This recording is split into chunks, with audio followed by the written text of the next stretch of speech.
Tem ouvido por aí que o nazismo é de direita, que o nazismo é de esquerda?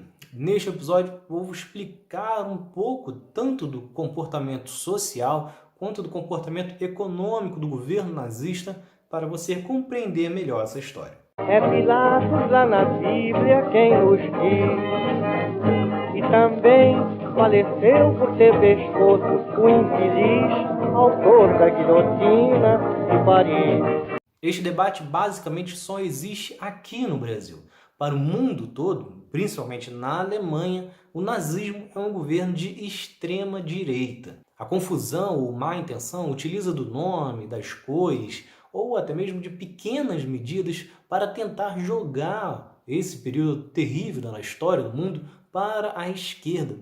No entanto, numa análise geral e principalmente observando o que o próprio Hitler dizia, fica claro que o nazismo não está no campo da esquerda, e sim no da direita. O principal argumento para tentar jogar o nazismo para a esquerda é de utilizar a questão do nome, afinal, nazismo significa nacional-socialismo. Neste momento você vai estar falando, se tem socialista no nome, então é de esquerda. Mas não. Se você observar em muitos partidos políticos pelo Brasil e pelo mundo, vai observar que muitos deles carregam social ou socialismo no nome e não necessariamente são de esquerda. Basta ver, por exemplo, que Bolsonaro foi eleito em 2018 pelo Partido Social Liberal e, obviamente, Bolsonaro não é socialista. Só que o mais importante é entrar no contexto da Alemanha. Hitler colocou socialismo no nome do partido para se aproximar dos trabalhadores alemães.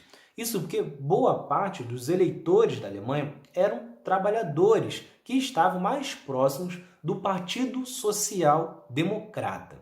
O Partido Social Democrata da Alemanha, ele era mais próximo da esquerda, porém já aceitava o capitalismo. O único partido comunista realmente da Alemanha era o Partido Comunista Alemão. Sendo assim, Hitler não tinha a ideia socialista, apenas o uso do nome para chegar a essa camada de eleitores.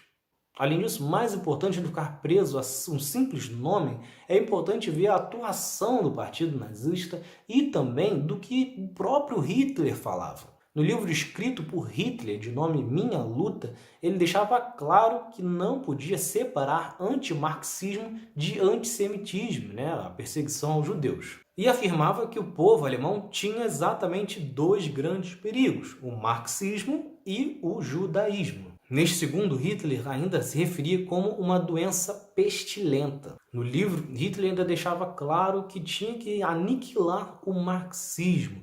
Inclusive, os marxistas foram os primeiros a serem levados para os campos de concentração.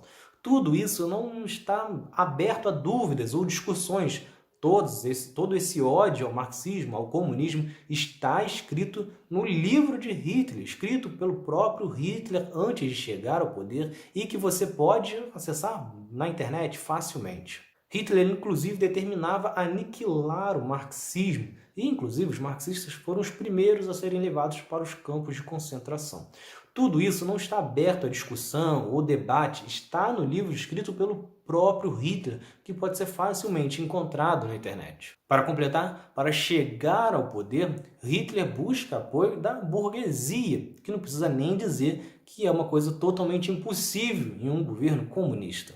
Os nazistas, inclusive, seguiam as ideias de Edmund Burke, com pensamentos conservadores, e os uniu ao ideal nacionalista, com a ideia de valorização das tradições, restrições de direitos e liberdade, e que criou, assim, o conservadorismo nacionalista. A atuação da economia também era oposta ao comunismo.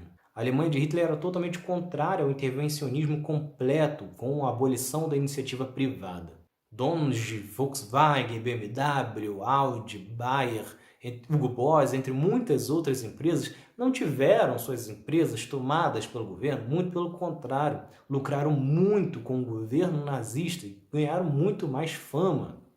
Por outro lado, os liberais de direita tentam jogar novamente o governo nazista para a esquerda, alegando a questão do controle de preços de produtos.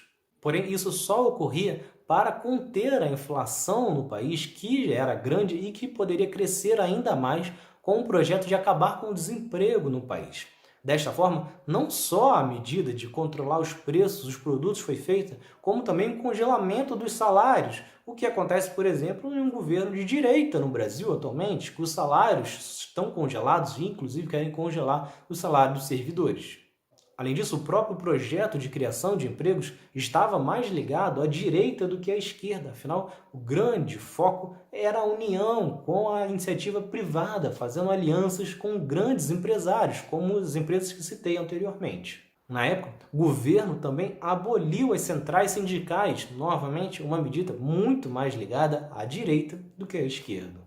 O nazismo pode até não ser considerado próximo à direita liberal, porém está muito ligado ao que é defendido pela direita conservadora. Só que o fato, e que está registrado no próprio livro de Hitler, é que o socialismo, o comunismo, a esquerda eram inimigas para Hitler. Desta forma, não há dúvidas que tanto no comportamento social como no grosso da economia, o governo de Hitler, o governo nazista, era um governo de direita. Então é isso. Se vocês gostaram, se inscrevam, ativem as notificações e continuem acompanhando. Tem mais outro lado da história por aí. Valeu! Então é isso. Se vocês gostaram, se inscrevam, ativem as notificações e continuem acompanhando. Tem mais outro lado da história por aí. Valeu!